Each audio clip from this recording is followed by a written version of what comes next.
जळगाव जिल्ह्यातील चोपडा तालुक्यातून एक काळजाचा थरकाप उडवणारी घटना उघडकीस आली आहे।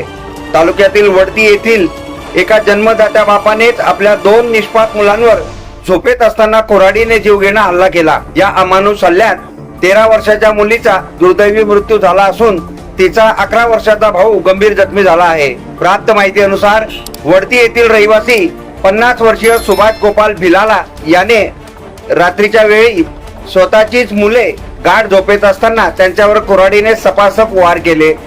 या भयानक हल्ल्यात 13 वर्षीय मीरा सुभाष भिलाला या मुलीचा जागीच मृत्यू झाला, तर 11 वर्षाचा रामू सुभाष भिलाला हा गंभीर जखमी झाला आहे।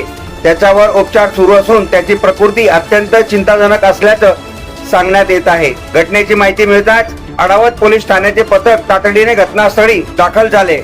पोलिसांनी वेळीच चक्रे फिरवत जंगलात शोध मोहीम राबवत आरोपीला बेड्या ठोकल्या। एका जन्मदात्या बापाने आपल्याच निष्पाप लेकरांवर असा खुनी हल्ला का केला याचं नेमकं कारण अद्याप समोर येऊ शकलं नाही।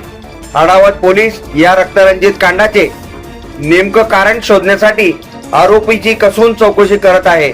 या घटनेमुळे संपूर्ण चोपडा तालुक्यात तीव्र संताप आणि हळहळ व्यक्त केली जात आहे। Bureau report, MahaNews 19, Chopra.